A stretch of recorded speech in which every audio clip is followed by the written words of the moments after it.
Jack Taylor, 25, single, and a young man with plans. Jack had a lot of confidence, and he knew what he wanted to do in life, and he went out there and done it. After midnight, Jack left this club and decided to do something he may never have done before: make a date with a man. Within 36 hours of this meeting, in the early hours of the morning, Jack Taylor was found dead. We knew something had happened to Jack, and we just didn't know where to start. Jack had been murdered by Stephen Port. Are you telling us the truth, Stephen? I'm telling you the truth, yes. He was lying. He'd already killed 4 times. People started turning up dead. It's just a sexual predator in every which way. Unfortunately, it resulted in the deaths of 4 men. How to catch and convict the predator serial killer. As detectives piece together the evidence, they form a picture of a suspect. Which part of the puzzle will reveal Stephen Port? What would be the killer's mistake? Stephen Port, I don't really like saying his name, to be completely honest with you. He's ruined our lives. He's ruined our family. He's took our Jack away.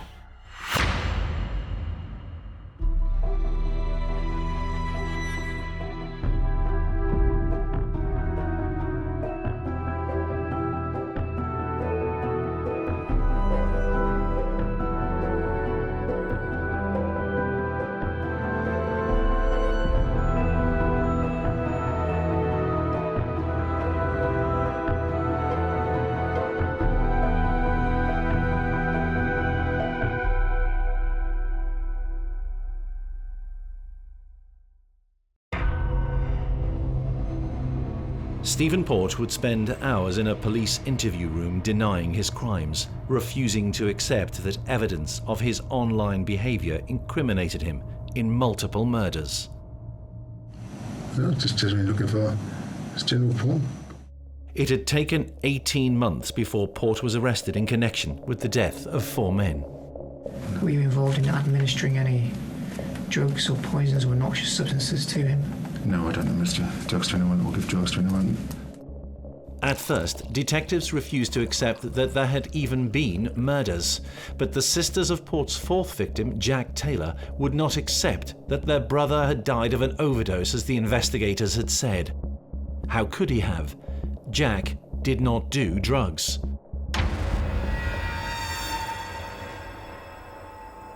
We asked the police about the syringe that was found on Jack, and it wasn't used. So you're telling us it wasn't used, but you're also telling us that he just sat there and injected himself and done an overdose. Jack's was one of a series of bodies found in or near the ancient grounds of this church in Barking, northeast London. Like a string of other young men, he had spent time in the home of Stephen Port, a man who disguised himself as he trapped his victims.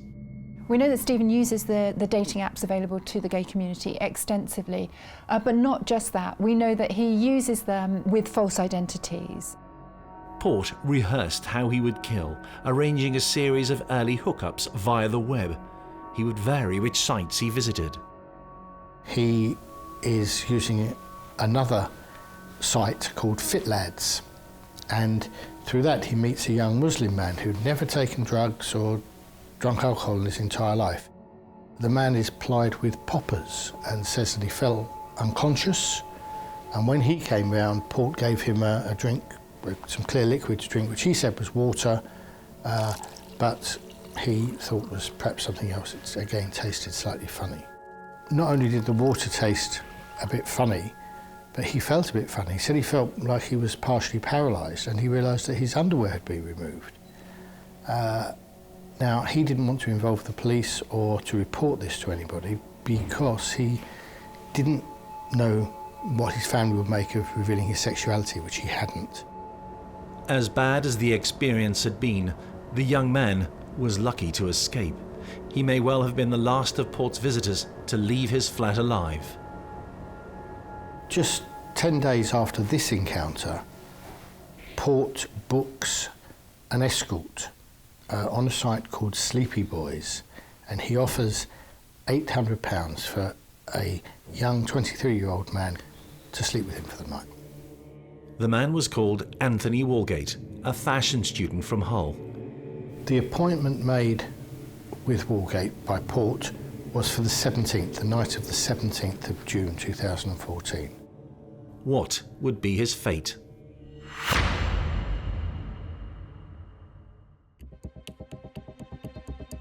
Port described his version of events to Cody Lackey, an ex-con himself who befriended Port. In handwritten letters from his cell whilst awaiting trial, Stephen Port graphically told his pen pal of the role played by chemsex drugs at his flat in Barking. He took this guy back to his house. He was preparing drinks and stuff like that. He said that this person, the first victim, was administering his own dosage of the drug. And then he had a funny turn, as Stephen Port described it. Port had met this guy for sex earlier that evening, had spiked him or convinced him to take a fatal dose of GHB, had sex with him. He'd become unconscious and died. 2 days later, on the 19th, Walgate is dead. Anthony Walgate's body is found propped up in a sitting position against the wall of the communal entrance of a block of flats in Barking. It's the block of flats where Stephen Port lives. He dumped him outside his house and then phoned the police when he clearly wasn't responding. Emergency ambulance. What's the address of the emergency? Port, in his call to the emergency services, claimed to have simply come across the tragic scene. Cook Street, there was a young boy who got his caps outside. I don't know. Stephen Port tells the police that he's found him there, that he's found this young man and he thinks he must have collapsed through drugs or through some other medical calamity. Obviously shows the guilt of the man, because anyone with any modicum of humanity and stuff would have looked after that person and stayed with them. But the fact that he ran away was an admission of guilt in my eyes. But not in the eyes of the police. Initially, Anthony Walgate's death was not considered a murder. It was a chemsex-induced overdose called in by a man who'd simply stumbled on the victim. But a week after making the 999 call, Port was arrested for lying. What's the explanation for this young man suddenly being found dead outside this block of flats? They do a few inquiries around it, and those inquiries will include looking at Anthony Walgate's phone billing history and trying to find out what was he doing there, why was he embarking at all. They realise through the Sleepy Boys website that he was in fact an escort, but not only that, he'd been booked for that night on the 17th of June by Stephen Port to come to those flats. Stephen Port, the very man who's phoned them up and alerted them and said, I've just found this young man outside my block of flats apparently collapsed. The belief that the death of a young man was a byproduct of consensual sex dictated an inquiry which was not searching for evidence of a killer's mistake. How the police viewed the possibilities of Anthony Walgate's death would have dictated in which way they investigated it and to what depth some of the investigation went. If they were looking at it as an unexplained death, but not necessarily a homicide or a sex crime, then some of the sampling and some of the scientific work that would have been done around Anthony's body would be different to that in a full-blown murder investigation. So it's possible that that is where evidence that could have tied Stephen Port to Anthony Walgate might have been missed. Indeed, inside Port's flat, there was a mass of evidence which might have incriminated him. That should have been looked into more, especially when they knew that he'd lied and lied and lied. That would have been enough to look into it, and had they had done that, and had they had looked at his computer and everything else that we now know that they had everything, it wouldn't just be Jack's life that was saved. We know he had searches on there for drug rape and drug porn, things like that. What was on his phone? How many other contacts might they have found? If they went through his account on Sleepy Boys and Grindr and Fit Lads and these other sites he was using, something else would have been uncovered. Port's video stash revealed much about his murder methods, his modus operandi. We know that Stephen watched a lot of pornographic material where other men were being drugged and raped and abused while drugged. None of that was uncovered by police after the death of Anthony Walgate. It's hard to be too harsh on people who are doing their best, but you do have to ask the question as to why nobody thought that Stephen Port merited further and wider investigation at that point. An internal police investigation would later ask the same question, but for now, Port remained unsuspected of murder, able and willing to kill again. Stephen Port's second victim was a young gay man called Gabriel Kovari. Gabriel Kovari was just 22 years old and he'd moved to London from Slovakia, and he started a sort of relationship with Port. He lived with him in the flat in Barking for a short period, and during that period Kovari was texting his friends and saying, "Stephen Port is not a nice guy." Nice or not, Port was in a consensual relationship with the recently arrived Gabriel, a sexual one too. On August 28th, 70 days after the death of Anthony Walgate, Gabriel Kovari was discovered dead. His body left in exactly the same position as Anthony's in St. Margaret's Church graveyard, just a stone's throw from Port's flat. He's got sunglasses on and his upper clothing has been pulled up to expose his midriff. The sunglasses were kept by police, but not tested for DNA. Port had successfully gambled on Gabriel's death being written off as another overdose. He was growing in confidence. You know, it's a secluded area, but actually it's very close to the centre of Barking. You know, just brazen, really, that he would, you know, obviously the first person he left outside his house, the second person he took here not a long distance and just sort of left him. You know, this is somebody who doesn't think he's going to get caught, or isn't thinking about it, or doesn't care. Having lived a life without crime, now aged 39, armed with the means to attract young men to his flat and to spike his victims with drugs, rendering them defenseless, Stephen Port had killed twice in 3 months, and the killing hadn't stopped. We get this slightly delayed initiation of his violent spree, but once it starts, he revels in the sense of power, of autonomy, which he hasn't had up to this point. It's not something which is intrinsic to his nature, and it's something which has been denied him by his rejection. So the sense of power must have been intoxicating once the series has started. Port, the killer, had left a trail of evidence suggesting he was a murderer, but was suspected at this point only of lying in a 999 call. Where was it that they were outside us? Cook Street. What door number? I don't know, I didn't look. You said 47 before. Yeah, so what's going on? The upshot of this is that Stephen Port is still free to carry on his activities. And those activities included, in just a few weeks, the murder of at least another 2 young men. He had made mistakes, but which one would lead police to investigate? Stephen Port.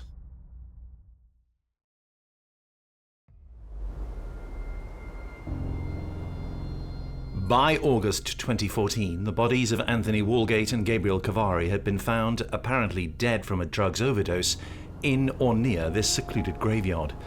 What was going on?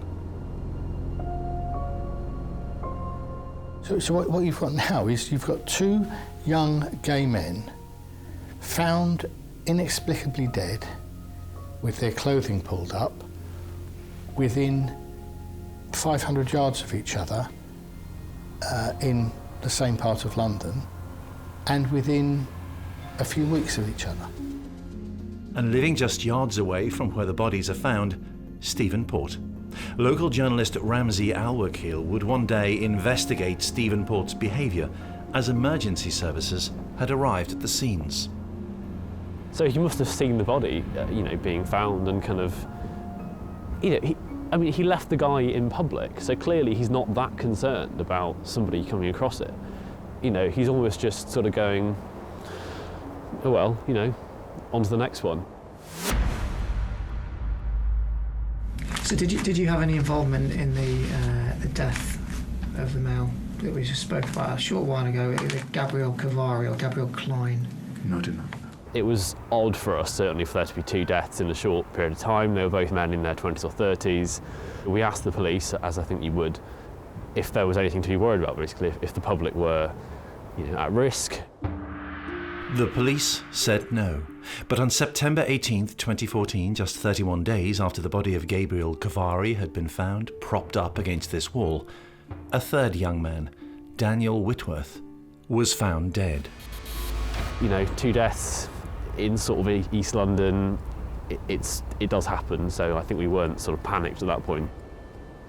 When it really started looking odd for us was when the third man died, was found in the same churchyard. Did you go with Daniel to meet people? No, I knew he was doing the same as I was, but I'd seen him at the party and I had a brief conversation with him about it, but I've never actually engaged with him outside of the place. Daniel Whitworth's body is found in the identical location to Gabriel Kovari.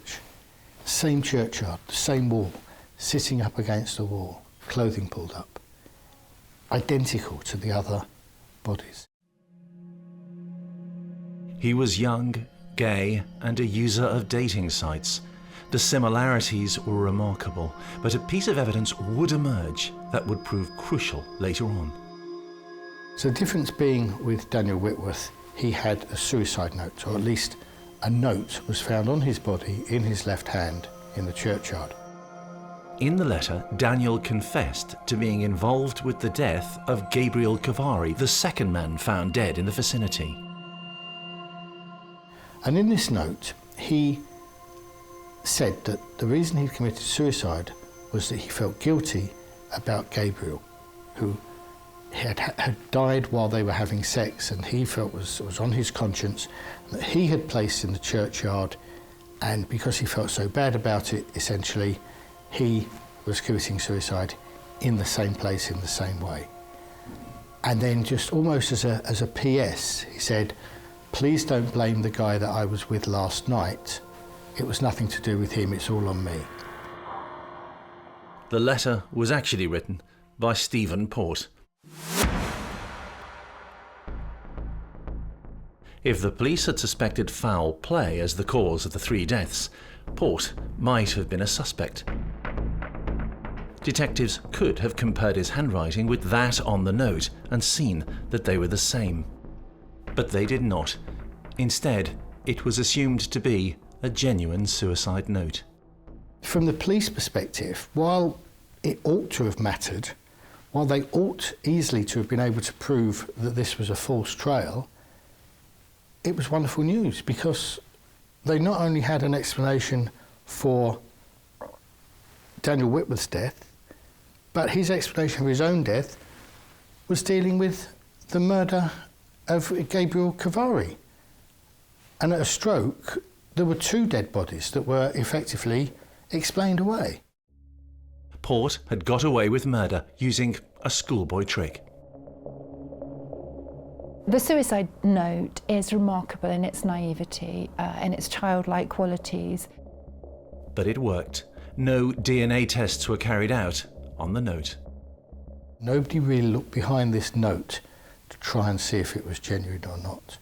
And Daniel Whitworth's case went to a coroner for an inquest, and the coroner was quite particular in asking the police officers what they had done to try to establish the provenance of this suicide note. And I think it was slightly embarrassing, really, because they said, well, we haven't really done anything. It was just a note that we found on him, and he's, we've taken it at face value. Until further forensic and detective work was carried out on the letter, catching Stephen Port would not be possible, and it would be over a year before the letter was uncovered as a forgery. The prevailing theory seemed to be that Daniel Whitworth was the latest man found at a gay meeting site, the Churchyard, who had overdosed on relaxant drugs like GHB. His was not the latest in a series of murders, because there had not been a series of murders in the estimation of the police at that stage. The press were told this was all a weird coincidence. And I sort of thought, well, it's not that satisfying, but at least we've got an answer, which is, you know, carry on as you were, no need to avoid the graveyard. There's no serial killer on the loose. But it turns out there was a serial killer on the loose. In March 2015, Port stood trial for the offence that he'd been accused of a year earlier, perverting the course of justice. He had claimed not to know victim number 1, Anthony Walgate, but detectives had later discovered that Anthony and Port had spent the night together before Walgate apparently overdosed from drug use. So Port had lied. He was sentenced to 8 months in prison. He spent 3 months inside, during which time bodies stopped turning up at St. Margaret's Churchyard or the roads nearby. It was in September 2015 that Jack Taylor was out with friends at the Dagenham Trades Hall Club. At 10:30, he's seen arriving at the hall, and at 12:30, he leaves. After departing from the Trades Hall, Jack calls a minicab, checks in on a dating app. 25-year-old Jack Taylor communicates with Stephen Port on Grindr, and it's 3 in the morning, but notwithstanding that, he goes over to Barking to meet him. He heads for Cambridge Road in Barking after he and Stephen Port had agreed to meet. Nobody was yet investigating them, looking for them, but Port was leaving digital footprints. One of the messages that they exchanged on Grindr was Port asking Taylor if he'd ever taken tea, by which Taylor assumed him to mean crystal meth, and he said, "No, I never have done, mate." The dating apps allow people to pick partners. He has just used that to pick victims. Shortly after 3, Port is recorded on security cameras near Cambridge Road in Barking Town Centre. Port collects him at the railway station, meets him there, and they go back to Port's flat. Port travels back to Cambridge Road and again is captured on camera, this time with Jack Taylor. Jack could not possibly have known how much danger he was in. Within 36 hours of this meeting, in the early hours of the morning, Jack Taylor was found dead. So we got a police appeal through for what we now know was Jack Taylor, Port's 4th victim. Body he was found in Barking. Not that different situation from the first 3 deaths. And I thought, you know, that's like what happened last year, you know, that's a bit odd. Still unsuspected of being a killer, Stephen Port has claimed victim number 4.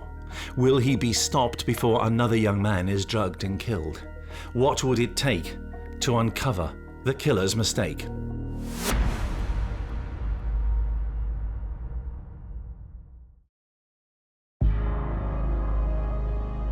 For Stephen Port to be arrested for murder, police had to suspect him of involvement in the death of 4 young men, and in late 2015, they did not. Uncovering any mistake that would lead to his arrest and conviction would take a change of mind at the Metropolitan Police. Port's 4th victim and the determination of a family to get to the truth would become key to catching a killer. Jack, 25, was a forklift truck driver and very much loved by a family that lived just a few miles from Barking in Dagenham. He was very passionate about family, always wanted to spend time with his family, his friends, loved socialising, just loved being with his family and friends all the time, just wanted to be a part of everything, didn't he? Yeah. It came as no surprise to his sisters that Jack had been out on that Friday the 13th of September. Jack was very much the life and soul, and he would get on with everybody. He'd be really sociable. He was a really friendly person. Like, he was the sort of person, he walked in a room and he lit the room up. That was just the way he was. Later that weekend, the news emerged. Jack has been found dead.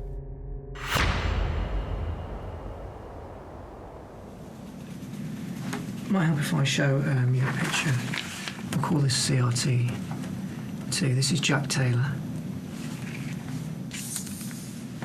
Do you recognise that, mate? Taylor's body was found on the other side of the church wall at St Margaret's. He was propped up against the wall, sitting position, had his upper clothing pulled up to reveal his belly. Exactly the same as the other deaths in the area. In his pocket was found a syringe and a small glass medicine bottle. This was reported to local police as a suspicious or unexplained death.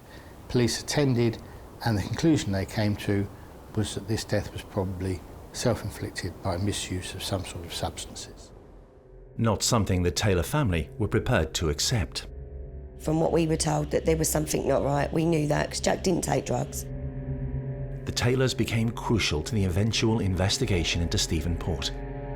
There was a range of reasons why the sisters were sceptical about what they'd been told as they investigated what evidence they knew of.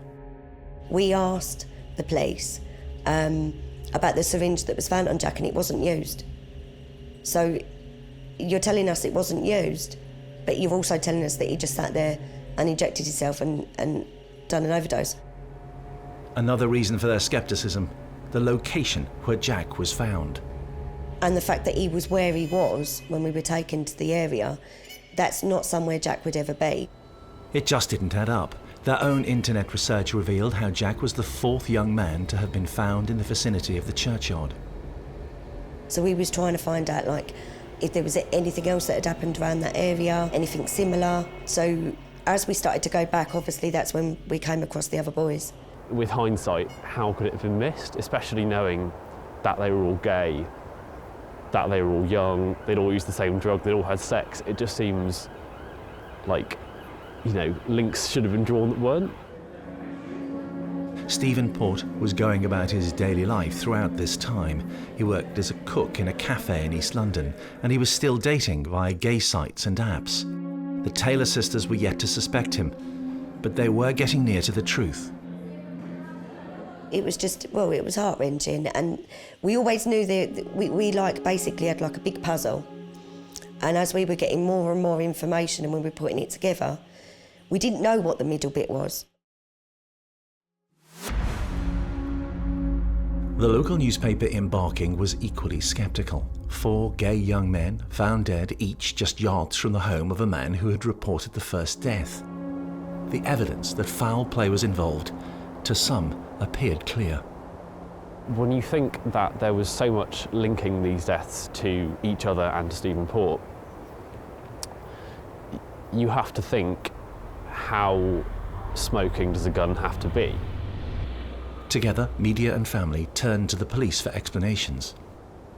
Jack Taylor's family, along with a local newspaper in Barking, kept up pressure on the Metropolitan Police to look again at Jack's death.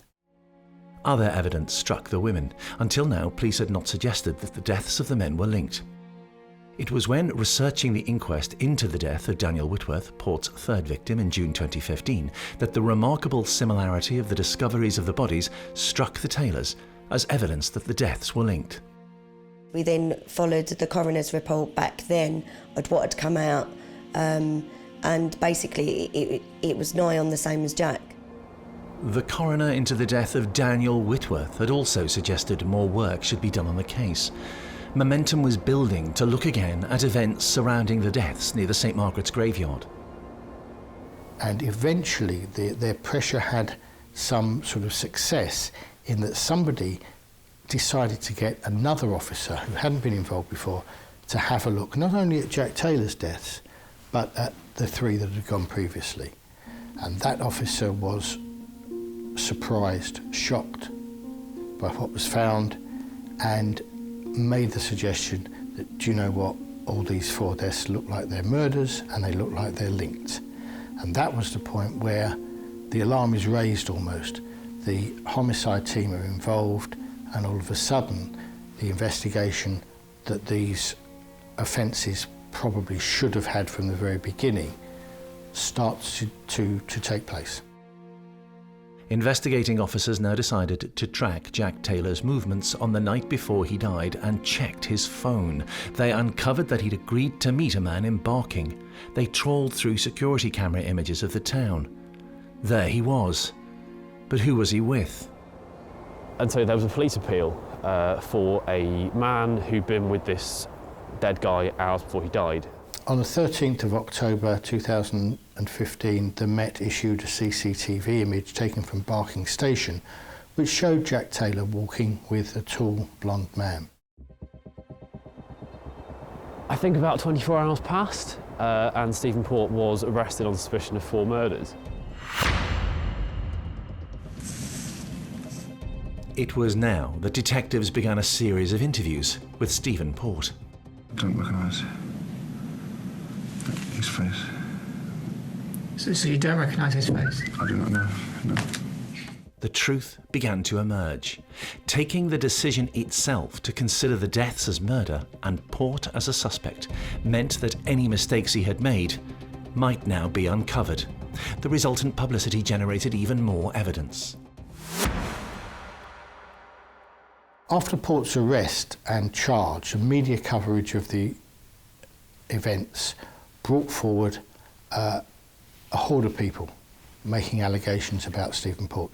They included the young Muslim boy, and it was clear that Port had a settled method of what he liked to do and what he would do, and that was to contact men normally younger than him, normally considerably younger than him, on internet or apps, and get them to come to his flat, where he would ply them with a drug, with GHB predominantly, and then also inject them with something to render them unconscious, during which time he would rape them. He has thought through every detail of how he is going to make this happen. And he has used all the tools of our time at his disposal. Tools like the internet and dating apps. Officers discover that Stephen Port had cancelled his Grindr account just hours after the death of Jack Taylor. Why would he do that unless he was hiding something? They discover that he had used Grindr to contact Jack and others. The case against him was building. Whilst on remand, Port began his pen-pal friendship with the ex-con Cody Lackey. The handwritten letters, unknown about by police, were revealing. Stephen told me in his letters that he met this guy on Grindr. He invited him round to his. They was both taking this drug, GHB, and he said that the guy knew what he was doing. He was administering his own amount of the drug. Then apparently he took a funny turn. Stephen took him outside. I think he rang the emergency services. Emergency ambulance. What's the address of the emergency? Cook Street. There was a young boy. Looked like he's capped outside. I don't know. Said that he found this body outside, but then he put the phone down when he was questioned by the operator from the emergency services. The telephone number you're calling from. Hello? They then rang him back. Stephen put the phone down again, and then when the ambulance and police turned up, he scarpered inside. Port was revealing his version of events about Anthony Walgate. That's not all he gave away in the letters. He was candid about the effects of muscle relaxant drugs, and he seemed to know an awful lot. He said you can't intentionally kill someone with GHB and stuff because the taste, they'd be able to taste it and stuff because it had quite a sour, like distinctive taste and stuff. But I think he was trying to convince himself more than he was trying to convince me and stuff. The odd written relationship continued whilst Port was behind bars. In one letter, Port says that all of the men had died because they did not know the dangers of GHB. He even offered to give lectures about the subject when he was released. He said Port was not a killer. He was sticking to a line of defence that even some police officers had believed as the bodies turned up, that gay men were dying because of drugs overdoses, not because of murder. He said he wanted to become an anti-drug advocate and stuff. He wanted to speak out at schools, colleges, universities, and in the media and stuff. He wanted to get himself a media profile, speaking out against drugs and stuff and the dangers of drugs and highlighting recreational drugs, if you will. Through his pen pal, Port later perfected his defence. The young man had been inexperienced in how much drugs they should take. They'd overdosed and died. Port had not been responsible for their deaths, which had followed consensual sex. This was not going to be a straightforward case for detectives to gain a guilty verdict. Might help if I show you a picture. We'll call this CRT 2. This is Jack Taylor. Do you recognise that, mate? It was during the inquest into one of Port's victims, Daniel Whitworth, that the first breakthrough occurred. The coroner felt that the Daniel Whitworth suicide note lacked authenticity and should be subject to more forensic analysis. One section did not ring true. "Don't blame the man I was with last night." They told us repeatedly that they had checked it, DNA checked it, sampled it, everything had been done, and that there was no reason for us to look into that. We was also told that all the deaths were not connected, which obviously is not true, because the suicide letter stated that Daniel had supposedly killed Gabriel. So it was connected. We was told there was no connection. The coroner thought the same. She returned an open verdict. An open verdict means the death was suspicious, but there was no clear cause. Would the relevance of the suicide note expose what really had happened around and in St. Margaret's churchyard? Were Stephen Port's mistakes about to be uncovered?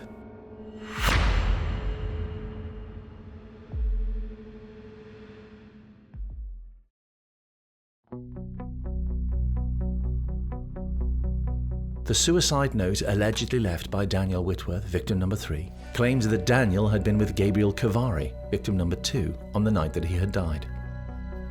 And in this note, he expressed not only his sorrow for committing suicide and upsetting his family and his friends by that, but saying that the trigger for it was the fact that Gabriel had died. The note also urged people not to blame the man who Daniel had been with the night before. Who was that man? Stephen Port. The apparent suicide note. This was finally submitted to a handwriting expert. And the handwriting expert looked at other things written by Stephen Port, looked at other things written by Daniel Whitworth, and concluded that that suicide note was not written by Daniel Whitworth. The handwriting matched exactly that of Stephen Port, and more evidence would emerge when other tests were carried out on the note. And an expert made a statement to say that conclusively the paper that was used for the suicide note for Daniel Whitworth was the same as the paper on which Stephen Port had written his other letters. And crucially and clinchingly, Stephen Port's DNA was found on Daniel Whitworth's suicide note. The sunglasses found by the body of another victim were tested for DNA. Sure enough, Port's was on them. Still, he protested his innocence.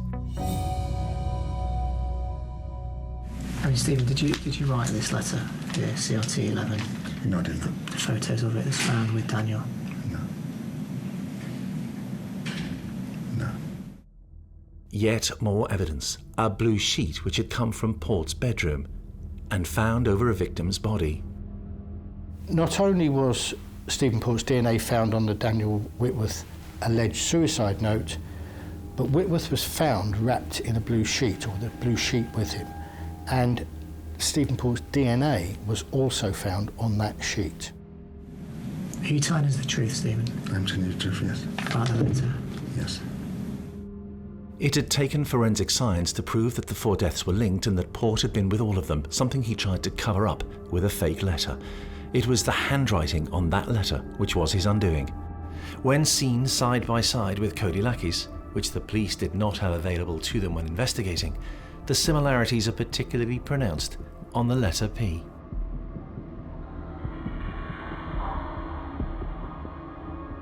I mean, the fact is, yes, it's in theory, this was a wonderful plan. And if it had been properly executed and properly he'd taken account of DNA and of handwriting comparisons and all the things that can be done with handwritten notes. If that was all dealt with, this was genius. This was, the stroke of a master criminal. But Port was no master criminal. His other mistakes were exposed, one by one.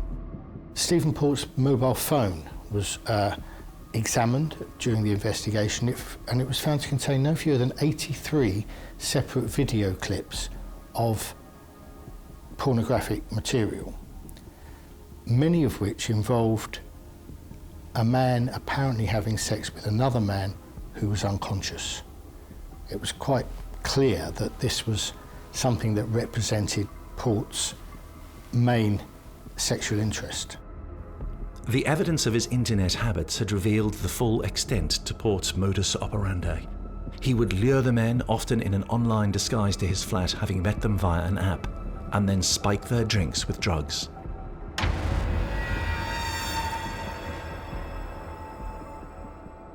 Particularly within the gay community, relationships are formed through the use of the apps. It's a ready selection, rather than emerging organically.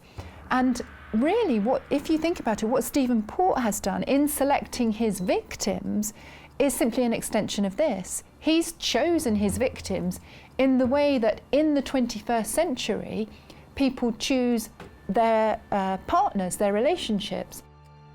And then there was the discovery of CCTV linking Port with his fourth victim, Jack Taylor, which first exposed the serial killer to investigation. And suddenly, that piece that we'd written a year before saying, "Don't worry guys, there isn't a serial killer on the loose," apparently just felt, almost, there's a tragic irony to it because it was wrong.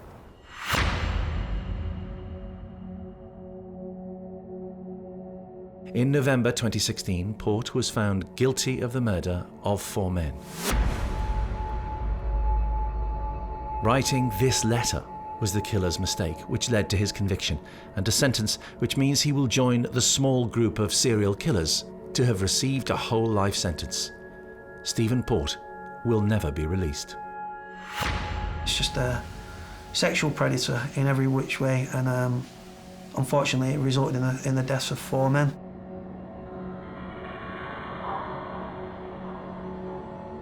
I don't think you can put how much we miss him into words, to be honest. I don't think you can. Any of us. It's just, our worlds have just been squashed.